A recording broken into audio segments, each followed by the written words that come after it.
Hi everybody, this is Judy at Judy in the Kitchen. Today I'm going to show you how to make some delicious kale really easy. Alright, I'm turning my stove on. I've got a large pot here because I've got a large amount of kale that I'm going to cook. This recipe is flexible. You can cook whatever amount of kale you want.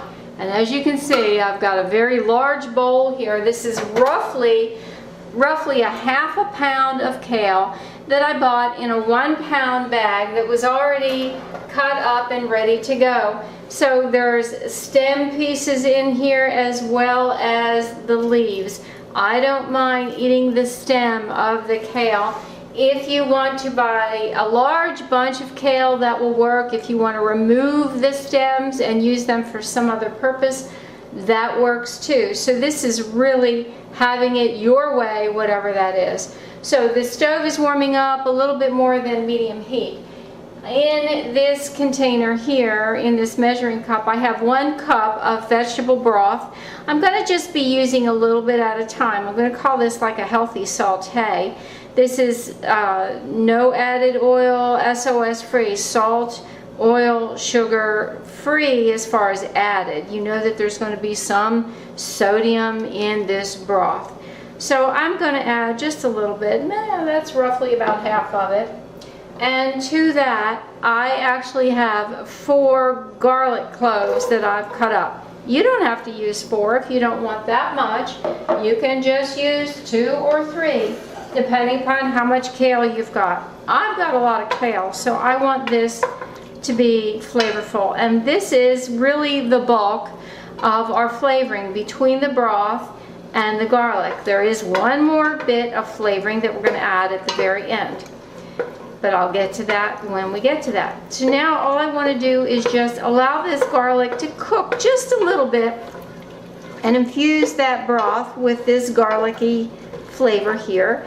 Then we're going to add the kale and allow that to cook down a little bit until it is tender. And you can allow it to cook as long as you want until it's as tender as you want it to be. You might want to just allow this garlic to sit in here for a minute or 2. It really doesn't take long, just to allow it to start to cook a little bit. And it looks to me like it's starting to get translucent. I am going to go ahead and add this kale to the mix. Alright, I'm going to just stir this up just to get some of that garlicky broth onto this.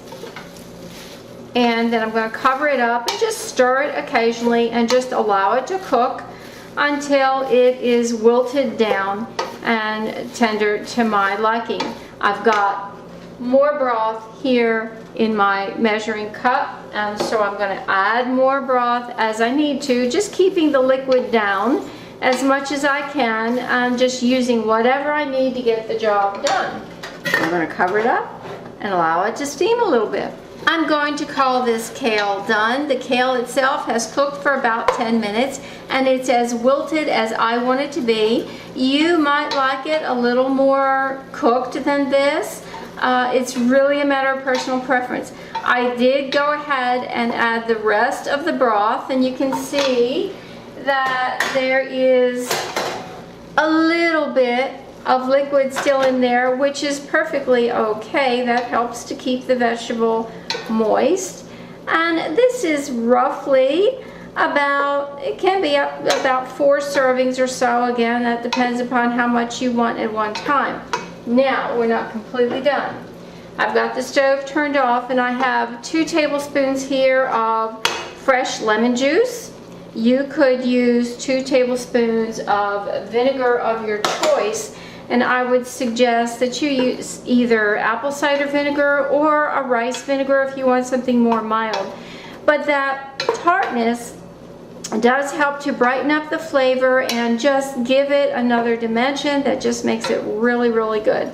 So now I'm going to plate this up.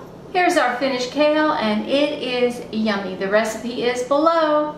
I do hope this helps. This is Judy at Judy in the Kitchen. Bye for now.